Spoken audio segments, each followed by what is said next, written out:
ভাজি আমি খাই, বেশি খাই, সেজন্য আলুর মতো গোল। হচ্ছে আমাদের আজকের রাঁধুনি, আমাদের মিষ্টি আপা। আসলে এই মিষ্টি আপা আমাদের সাথে না থাকলে জমে না আর কি। তো সবাই বলে, আমরা গতবারে একটা অনুষ্ঠানে গেছি, তো ওখানে বলতেছে তো তোমাদের মিষ্টি আপা আসে নাই, সঞ্চনা চাকমা আসে নাই। তো আমি বললাম যে দিদি আসলে ব্যস্ত মানুষ, আসতে পারে নাই, তার জন্য আমাদের চাকমা সাবানা আর কি। চাকমা সাবানা এই যে গরমা গরম মাছ ভাজি, তোমরা যে আসবে আমি তো ভাবতে পারি না। আজকে আমার বাসায় এমনি মেহমান, এই যে সকাল থেকে এগুলা, এখন এই অবস্থা, বিধ্বস্ত একেবারে সাবানা, এই অবস্থা। তোমরা যে আসছো অনেক খুশি হয়েছি, আমি একদম ফেমাস হয়ে গেলাম। তোমরা আসছো, খুশি হয়ে গেছি। আমি আরো বাজা করবো, অনেক মেহমান আমার এখানে, এই আর কি। আমি হলাম কাজের সাবানা, চাকমা সাবানা। আর এইগুলো একটু বাজি করি আমি, কেমন এইগুলা আবার রান্না করব। এমনি রান্না করছি, আবার এগুলা করতে হবে, না হলে হবে না। এই এক একটা করে দিচ্ছি, বুঝছো? তোমরা যে আসতে অনেক খুশি হয়েছে বাবা, কল্পনা করি নেই যে তোমরা আসবে। আমরা কিন্তু হঠাৎ করে চলে আসছি, আমরাও বলি নাই তোমরা যে তো এমন ভাবে আসো। দিদি বাসায় আসলে আসলে আমরা এভাবে বলে আসি না, মানে হুট করে আমরা চুপচাপ করে আসি আর কি, হঠাৎ করে। এই যে গরম গরম খাচ্ছি। আপনারা হয়তো খেয়াল করছেন, কয়েকদিন আগে আমরা মিষ্টি দিদির মানে জন্মদিন উপলক্ষে মানে কেক কাটছি। আপনাদের কাছে মানে বলছিলাম যে মিষ্টি দিদিদের জন্য দুলাভাইদের এবং ওনার মেয়েদের জন্য বেশি বেশি করে মানে শুভকামনা করে দিবেন ভগবানের কাছে। ওনার মানে বলবো আর কি, এই যে মিষ্টি দিদি মানে এখনো বলবো আর কি, মানে বোঝা যায় না যে এখনো বাসি দিতে পড়তেছে, দুই মেয়ে বাসি দিতে পড়তেছে, তবু এখনো কি রকম মিষ্টি।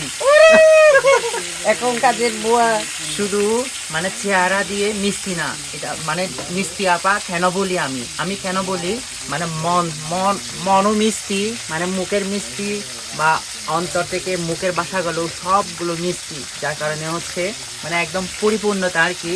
মনের মধ্যে কোনো হিংসা নাই বা কাউকে একটু হিংসা করবে এরকম কোনো মন মানসিকতা নাই, যার কারণে হচ্ছে আমি মিষ্টি আপা বলে সম্বোধন করি আর কি, আমরা দুই মিস্টার এজেন্ট সহ, ঠিক আছে? মানে কাউকে হিংসা করবে যে এরকম মন মানসিকতা নাই। খুব খুশি হয়েছি আসতে তোমরা, অনেক ভালো লাগতেছে। আমরা সালাদগুলো কোথায় রাখলাম? তো আজকে আমরা সঞ্চনা দিদিদের বাসায় আছি। তো দিদি আজকে নাকি সারাদিন রান্না বান্না করতেছে দুলাভাই সহ। এই যে কি রান্না করছে, আজকে মেহমান আছে যে দিদিদের বাড়িতে। তো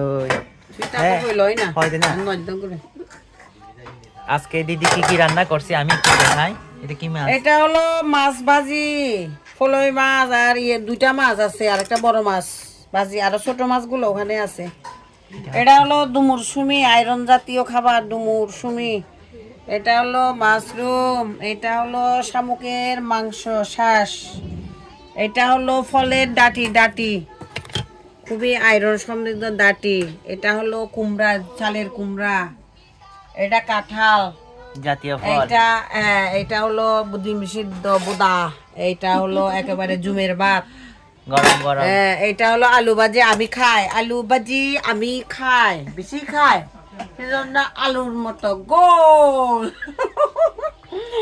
তারপরে এটা হলো দেশি মাংস, আমি দেশি মুরগির মাংস আমি এই দিয়ে রান্না করছিলি বলে যে ফুজি দিচ্ছি, ফুজি আমাদের জমির ফুজি দিচ্ছি, সুগন্ধি হচ্ছে অবশ্যই অনেক সুগন্ধি। এটাও সাবারাং পাতাও দিছি, আবার এই যে শুকনা সাবারাং পাতাও দিছি, এটা হচ্ছে বন্ধুর মাংস। এটা হলো শুকুরের মাংস। এখানে এটা হলো চাল কুমড়া দিয়ে রান্না করছি, চাল কুমড়া, এইগুলো চালের কুমড়া, জুমের চাল কুমড়া। হ্যাঁ, ওখানে যেটা রান্না করছি এখানে অর্ধেক দিছি। তো দিদি আর দুলাভাই অনেক আস্তে মানে পরিশ্রম করছে আর কি। মানে হঠাৎ আয়োজন, হঠাৎ মেহমান, এই আর কি। আমার ভাঙা করে সব চাঁদের আলো, বুঝেছো? আজকে তোমরাও আসছো হুট করে, আমি খুব খুশি হয়েছি, খুবই খুশি হয়েছি। সবাই খাবে একদম পাতিলা সহ, আমি আলাদা করে বেড়ে দেবো না, এই যে এই বড়গুলো হলো একেবারে গাছ থেকে নিয়ে আসছে, একজনের বাগান থেকে আমাদেরকে গিফট করছে, আমাকে এক আত্মীয় গিফট করছে, এটা খাবো আজকে, বুঝছো? আমি হলাম পানের রাজা, আমার কাছে জন্য পান নিয়ে আসছে। এই যে পান খাবো, পানের খিলি, এই যে সুপারি সহ সব আজকে ভাত খাওয়ার পর খাবো। এখন তো ভাত রেডি, এখন খাইলে হবে, কিন্তু ওরা যে আসতেছে না, কখন খাবে?